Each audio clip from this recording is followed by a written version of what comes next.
I'm Effie Parks. Welcome to Once Upon a Gene, the podcast. This is a place I created for us to connect and share the stories of our not-so-typical lives. Raising kids who are born with rare genetic syndromes and other types of disabilities can feel pretty isolating.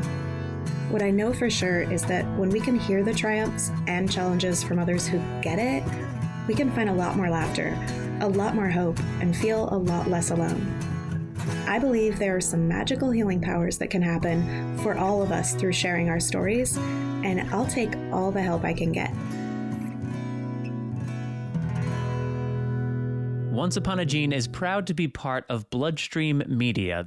Living in a family affected by rare and chronic illness can be isolating, and sometimes the best medicine is connecting to the voices of people who share your experience.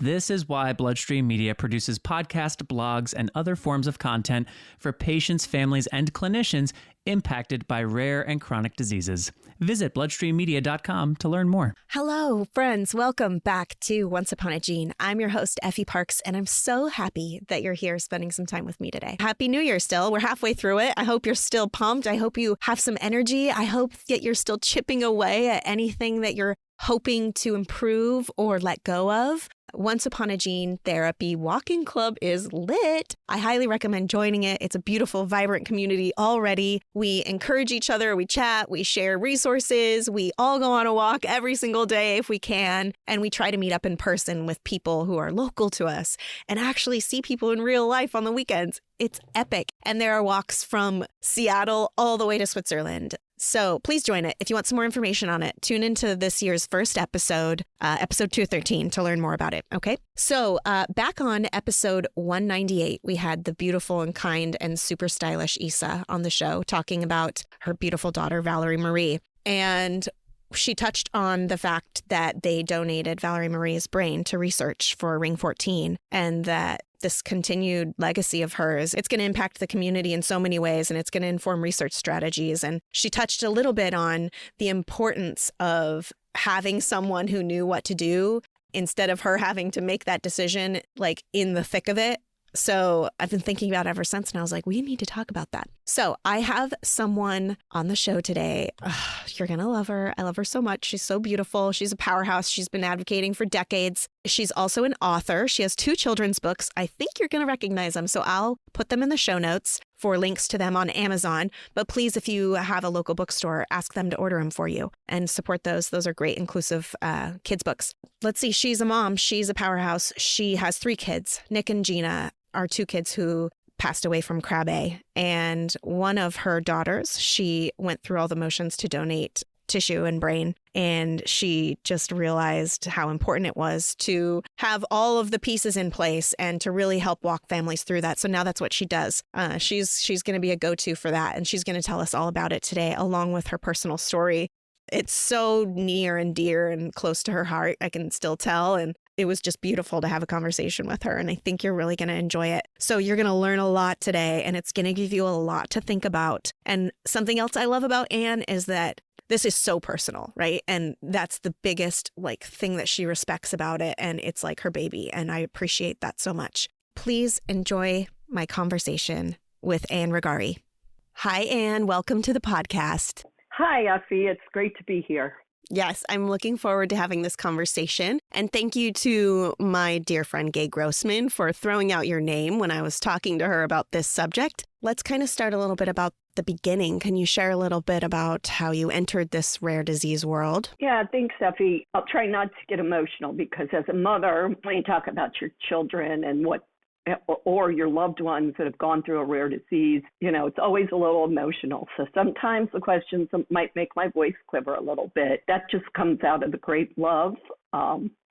Grief is a great love, and it just comes out of that special place in my heart. But I got thrown into the rare disease space in actually 1986 when my second child had been very ill for 7 months of his life and finally got a diagnosis of what's called Krabbe disease or globoid cell leukodystrophy. And by the time he was diagnosed at the young age of 7 months, he had already really gone through a horrific 7 months because Krabbe disease is a terminal disease and only is a demyelinating disease. So Nick lived 1 short year, died 3 days after his first birthday. And back in the 80s, 1986, at his diagnosis, I was told that I'd never see another child with Krabbe disease.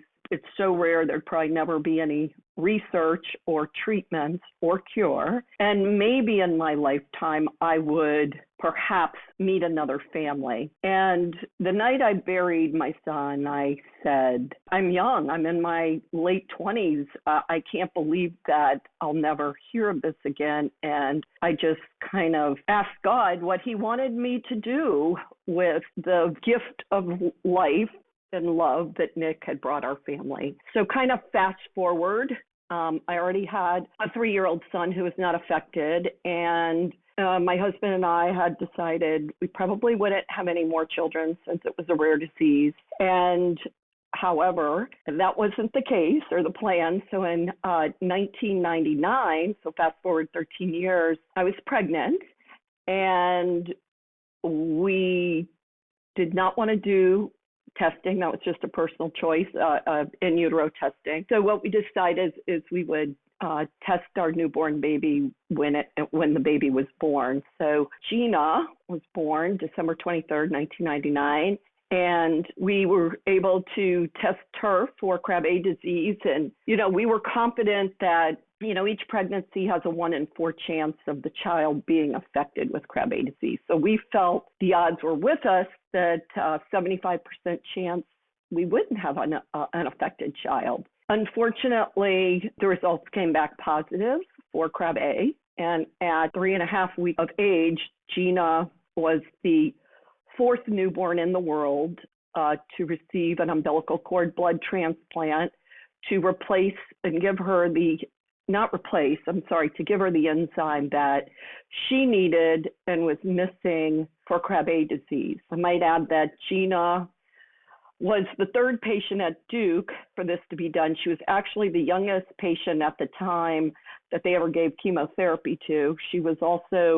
They had transplanted 2 boys, but they were a little bit older. They were newborns, but older than Gina. Gina started her treatment at just 3.5 weeks of age, chemotherapy. And, kind of fast forward a little bit, Gina did remarkably well in that first year of transplant and kind of became a pioneer, if you will, and was being followed by many researchers and many clinicians and people at Duke and at other universities and in the research world to really understand what was happening with the transplant. And even though there were a couple other children who were transplanted before Gina, they weren't as receptive as working with other clinicians and researchers to help advance studies. And I knew during those first 5 months that I lived at Duke with Gina, because we were not from North Carolina, but I lived there with her, going through the transplant, that door was opening very wide for me to maybe do some work and helping other children and other families for future treatments of this disease. And I wanted to not put Gina on display, but have an open mind on treatment could lead for future patients and their love and families. So what happened after that is Gina was thriving, was doing very well. She had disabilities because she did already have some what we call demyelination prior to her transplant. So she never walked independently, and some of her muscles were affected, like around her voice box. And so she could speak, but it wasn't always clear to know her. And she used a power wheelchair to get around. And Gina went to school. She was cognitively age appropriate because we were following, her cognitive development. She was a happy girl. She was a Girl Scout, and she actually lived to be 15 years old. Unfortunately, her disease started progressing around 11 years of age. There was definitely deterioration going on, and she was starting to lose motor function, both fine motor, gross motor. She was starting to have breathing issues, feeding issues, and other challenges. And they were finding in the animal models that there might be some indication that this might be a similar situation. So in the last 2 years of Gina's life, and I didn't know when she was going to pass away, but I really started looking into the what ifs, or when that time comes, that she really has a special body, a special and unique brain. We really don't have many human subjects to study Krabbe disease, especially after a transplant, and started talking to some different clinicians and people at the University of Pittsburgh Medical Center, where Gina was being followed, because that's where her neurodevelopmental doctor was, and started talking to them about what would ever happen if we wanted to donate tissues from the brain and other parts of the body to study, and how could we know what kind of studies as a parent come out of that research. So we started a process,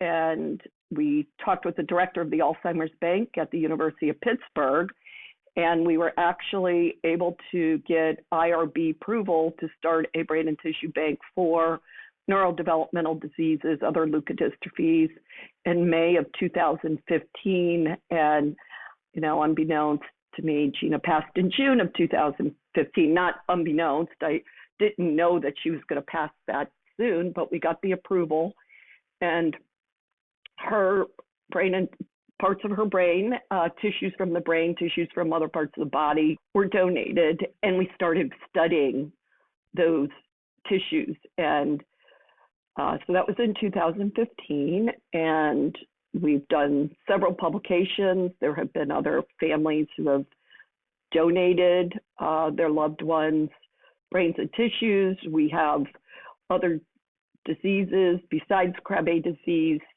affected tissues in the bank, and we have a number of researchers who reach out to the bank to request samples. These samples have to be translational in nature. They can't just be samples that are looked at to study Krabbe disease. There has to be translational, meaning that there is a potential for a treatment for what they discover. So kind of in a little capsule there, I gave you the rundown of how I got started and kind of where a little bit of where we got to developing the NDRD Brain and Tissue Bank. Wow. And I'm so sorry for the loss of Nick and Gina. And I love this legacy that you've continued for them and all of these other kids. And I appreciate the quiver in your voice. And I know that so many of the families listening now understand and appreciate it also, because it's so real. And it makes us all feel a little less weak when we have a quiver. So thank you for that. And I know Gina just had a birthday last week. Yeah. It's probably been a month in your house. This is also cool. And I kind of want to start by understanding your decision that you decided to make before Gina had passed away, when maybe you might otherwise have been consumed with other types of grief or just kind of being in the thick of it. Can you walk us through the journey to the decision of donating Gina's brain and tissue, and what were maybe the emotional and practical considerations that you had to navigate, or were you sort of sure? Effie, that's a great question, because it is an emotional decision. It's a practical decision. It's a religious and a decision for some people. And there's a lot of different factors that play into the decision. And I will tell you that even in the 2 weeks preceding Gina's death, because she did get very sick and was in the hospital, that I was still kind of on the fence. Do I do this? Do I don't do this? At the time, I spoke to my Catholic priest, and, to get his take on, am I separating something? So I, morally, religiously, spiritually, I wanted to make sure, for me personally, that I was making a sound decision, and then the thought of Gina's tissues, being in a facility, and it's not all the tissues, it's just some tissues, and just realizing that, they're going to be somewhere and be looked at and studied. And then there was a part of me that kind of just realized that we're not going to be able to get to really find out more about this disease unless we have human samples and human tissues to study from, because there are good animal models and research. Most recently, there is a dog model that does naturally have Krabbe. So there's been studies done on the dog models, but it's still not a human model. And we really won't be able to understand what's happening even in a transplanted or untransplanted or untreated person without studying the human tissues and samples. And, it was a balancing act, and it was a decision I felt strongly about to help others. You have to remember that I only had Nick for a year and could do nothing for him. Even at that time in '86, there wasn't even good palliative care to help him. And watching him decline, watching him being in horrific pain from nerve deterioration, muscle deterioration, his muscle spasms, not being able to eat, having seizures, that if somehow we could find ways to treat people affected with Krabbe disease, that if something could come out of it, it would help maybe so many other people. And I was hoping too that it wouldn't be just Krabbe disease, that it would expand to the other leukodystrophies and potentially other lysosomal storage diseases or other neurodevelopmental diseases. And it has done that. And some of the wonderful things that have come out of it is that when papers have been published, and there's been 5 papers to date that have been published on tissue samples that have come out of the DRD Brain and Tissue Bank, that everything's de-identified for the patients. But the families that have donated, they have been alerted that there's a paper coming out and that their loved ones' tissues may be used, because we're not going to give out that information. We can't, it's protected. But there is a sense of relief from families. It helps families when they get a copy of the publication to know that their children or their loved ones' tissues are being used to help advance research and will make a difference for someone else diagnosed or affected with the disease. So it's been a source of comfort to a lot of families to be able to donate tissues and to know that there is research going forward on human samples. It's so meaningful that the information is brought back to the families. You hear that so often, not just in cases like this, but even simple clinical trials, right, where families feel abandoned and that they don't know the outcomes or any of the information and they kind of feel used. So I love that it's brought back to the families so they can know the impact that the love of their life has had on other people and helping rare diseases. Yeah. And I also love that you mentioned that it's only translational, right? And really, really respecting this for what it is and not just doing science to do science for science purposes, but that it's so much bigger than that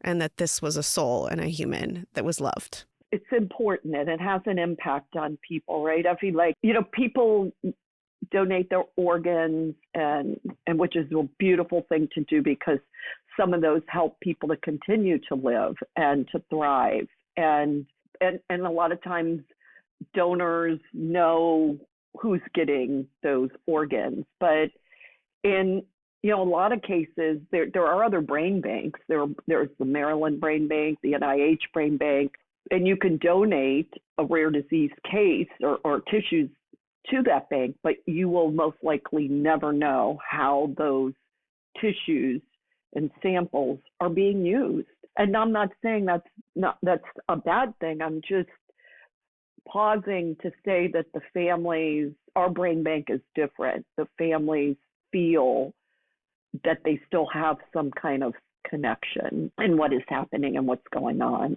I mean, this was a loved one. This is somebody they expected to be around for years and years and years and be a part of your life, and knowing that their tissues are doing something worthwhile is a great comfort and does a lot of times bring peace to the families.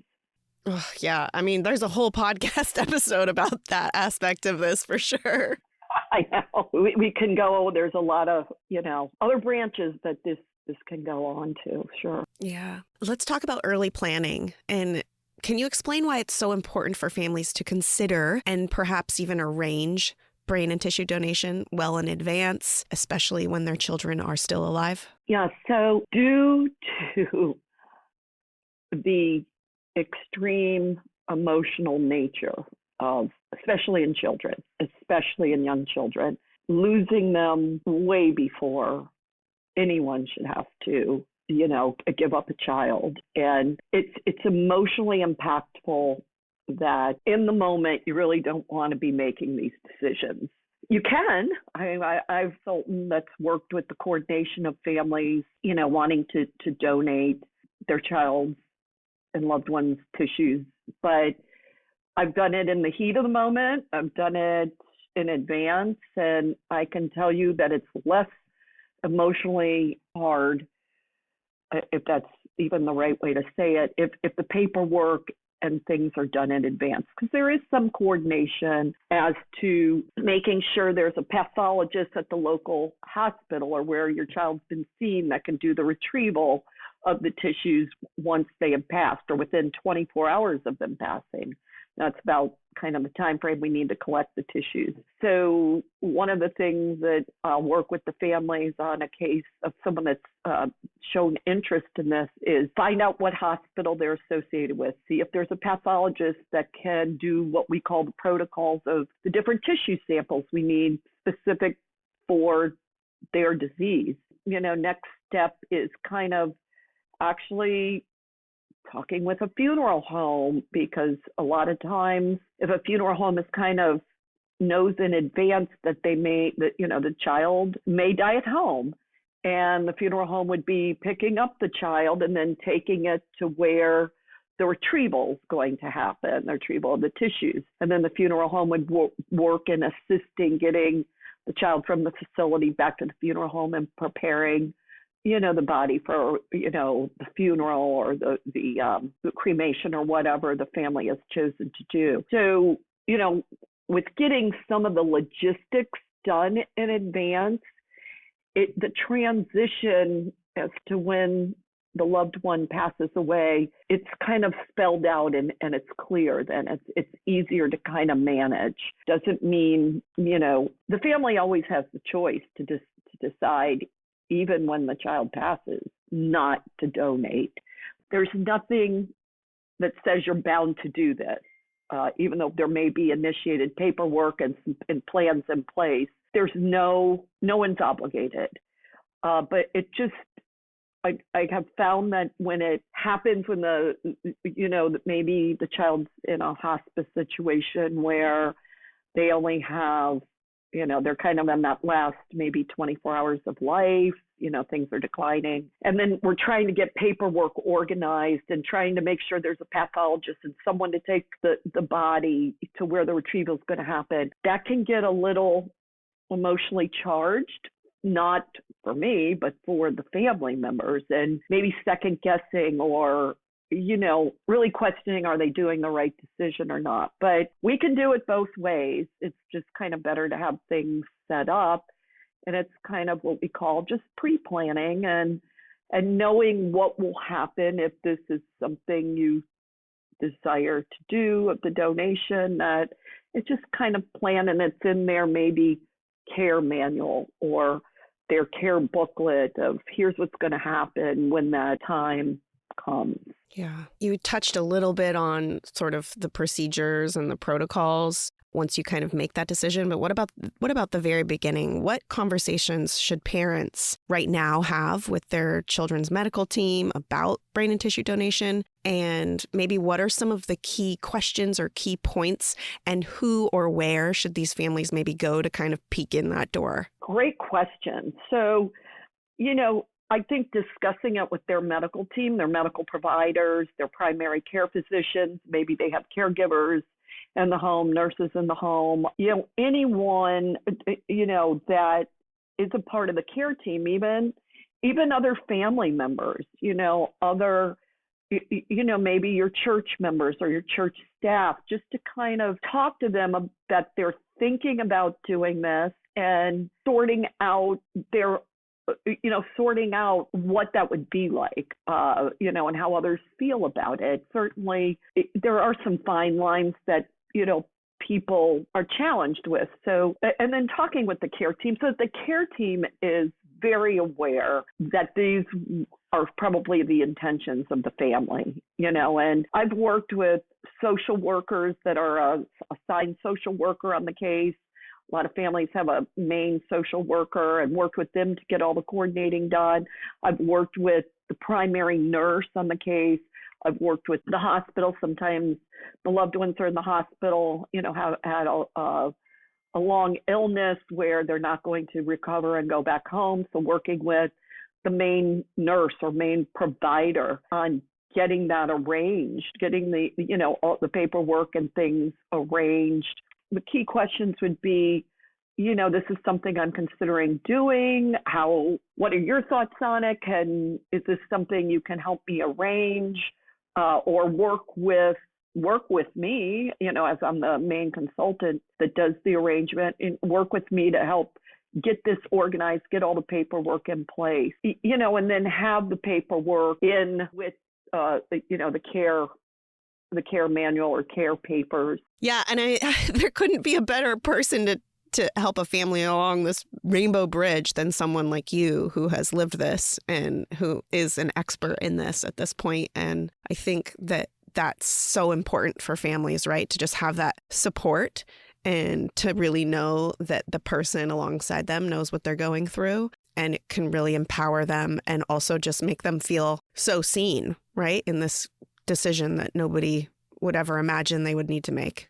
It's them being heard and listening to their feelings and knowing that there is someone holding their hand along the way. I had one family that, her son passed away, and she needed to know almost hour by hour what the steps were after he passed. Like, he passed at the hospital. So then where did his body go from the hospital room? And then what part of the hospital was it in? And then what time exactly was the retrieval of the tissues being done? And when were they going to finish? And then what time was the body going to go to the funeral home? I mean, she needed up-to-date information so that she knew exactly where her child's body was at all times and what was going on. And, I stayed with her on that and had contact with the pathology team at their hospital that they worked with, that he had been at, and just let them know, hey, I'm going to need to know every step of the way, and I needed to know from the funeral home when they were picking up the body, and that they needed to call me when, the body was in the vehicle that was transporting them, so I could let mom know. And it's just that safe place that you just haven't handed your child over and these things are being done even, and you're not there, because as caregivers and parents, you've been with your child through everything that they've gone through in this rare disease, especially if it's a terminal disease.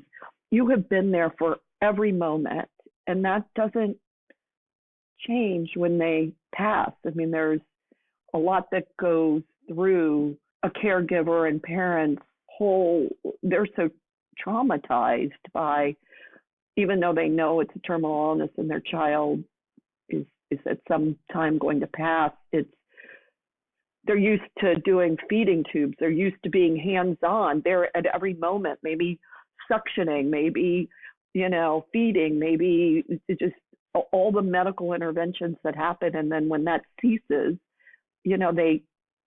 some families just need to know what is happening up until, the time they arrive back the body arrives back at the funeral home. So, as we expand the brain and tissue bank, we hope that there's others that can help in this guidance and want to help the families get through this really challenging and critical and emotional times.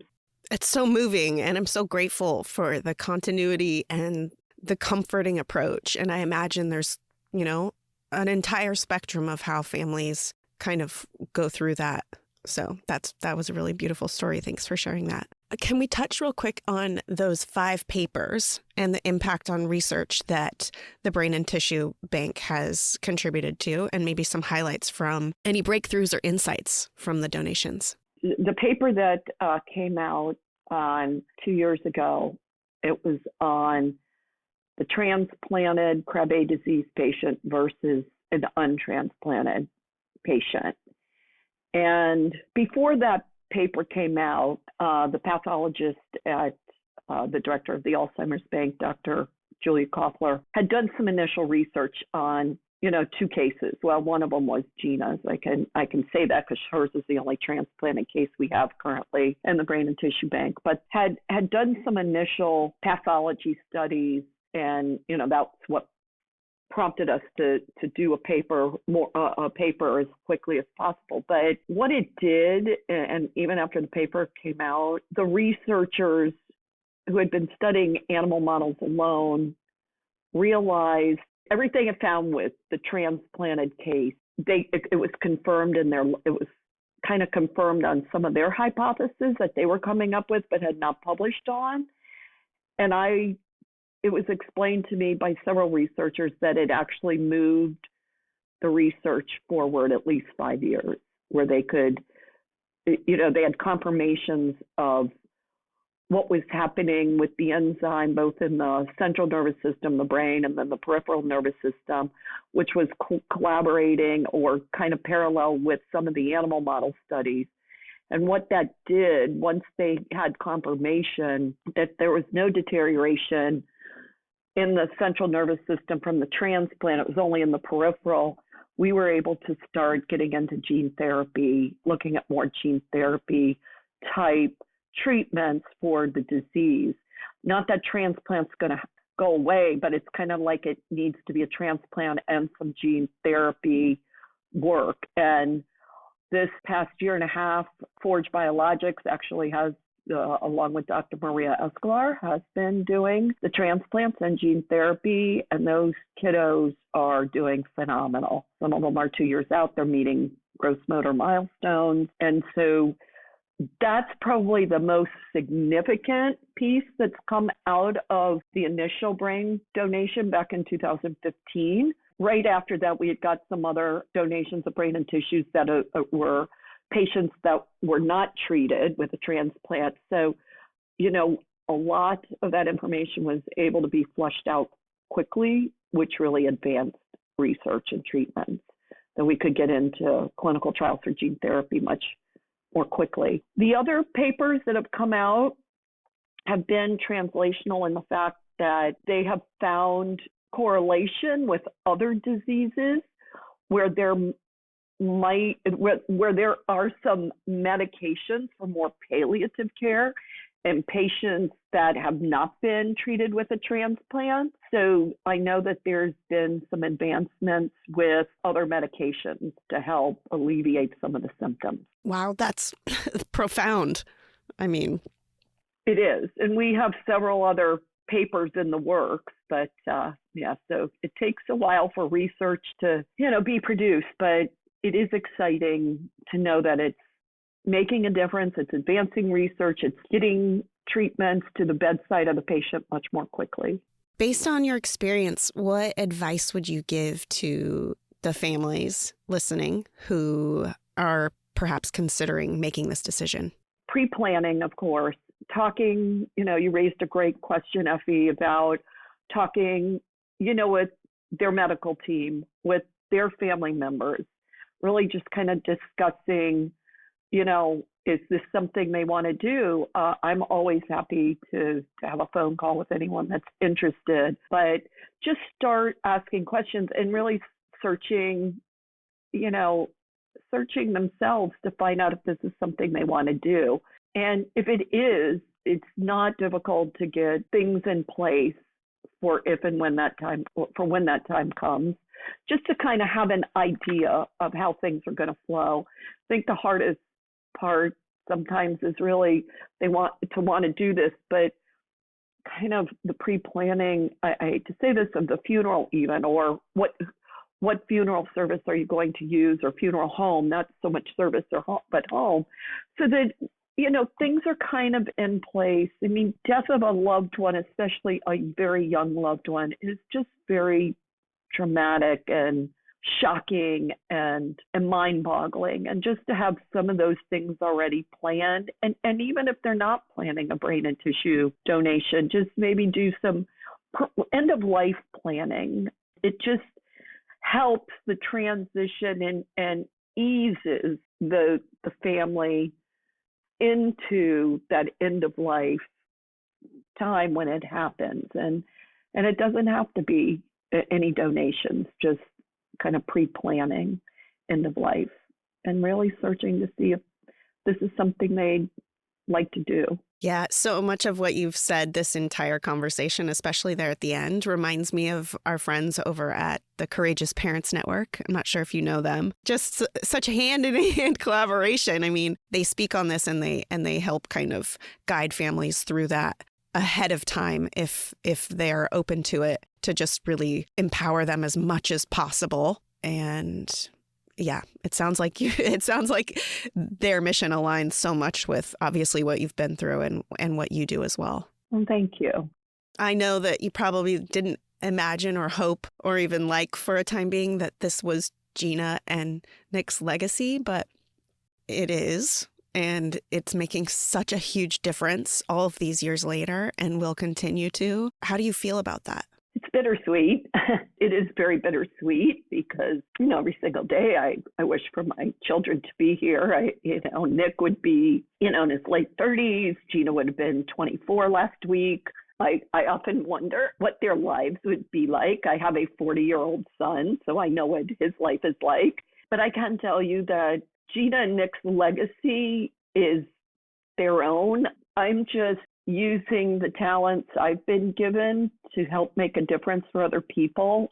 None of us ask for these rare diseases to come into our lives. And we can choose a lot of different paths to go on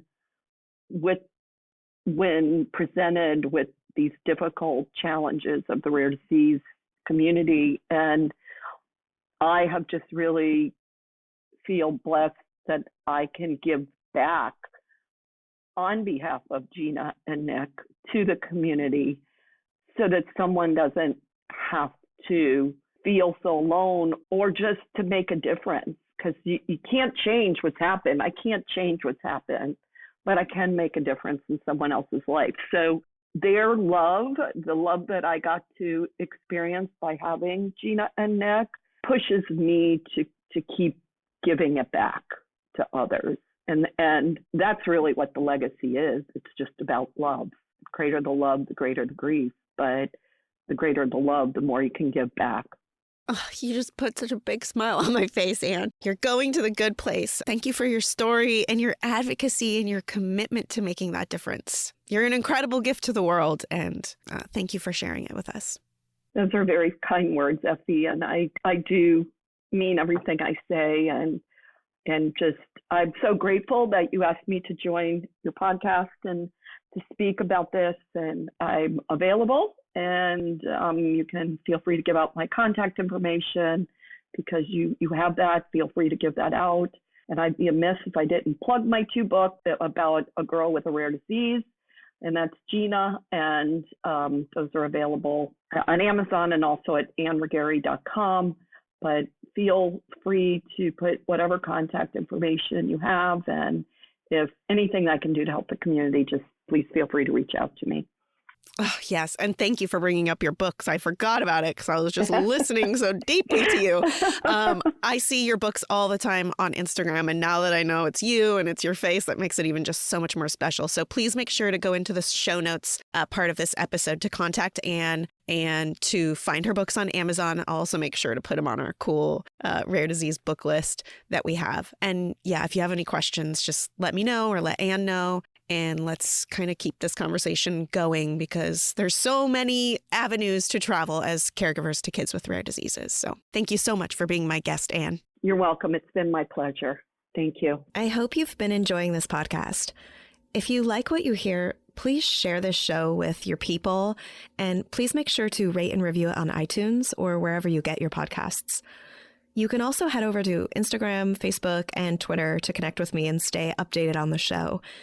If you're interested in sharing your story, or if you have anything you would like to contribute, please submit it to my website at effieparks.com. Thank you so much for listening to the show and for supporting me along the way. I appreciate y'all so much. I don't know what kind of day you're having, but if you need a little pick-me-up, Ford's got you.